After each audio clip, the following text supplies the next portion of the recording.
খারাপ লাগলো যে নাজমুল হাসান শান্তকে দলে নেওয়ার জন্য এর ফরম অনেক খারাপ যেতেছে।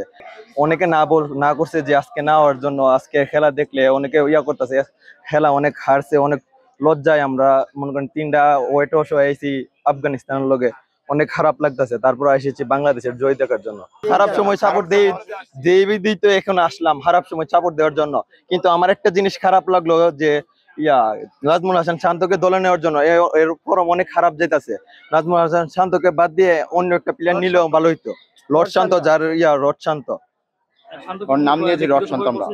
আমার ব্যক্তিগত ভাবে একবারই পছন্দ নেই, খেলা পছন্দ নেই, ব্যক্তিগত কিভাবে যেন সাহেব হাসান কয়েকদিনের মাঝে অনেক উপরে উঠে গেছে।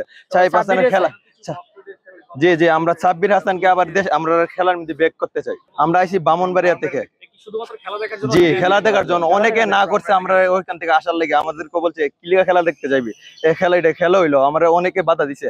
মিরপুরে আমরা শুনলাম যে না আসলে বলে মারামারি হবে, তারপর আমরা জানের বই নিয়ে আসছি। আমরা অনেক আগে টিকিট কেটে নিয়েছি, এখানে আনলে দালাল চক্র অনেক সমস্যা হইতো, আমরা আগে কেটে নিয়েছি, আমরা শিওর হয়ে গেছি। এটার জন্য আমরা অনেক ভালো বিসিবিকে ধন্যবাদ জানাই। মিরপুরের মাঠে তো মনে করেন 190% বাংলাদেশ এটা উইন হইতে পারে। মিরপুরের মাঠ মানে বাংলাদেশের উইনের 190% ধরা যায়। ইনশাআল্লাহ আজকের ম্যাচটা জিতবে, আর আমি মনে করি হোয়াইট ওয়াশ হবে।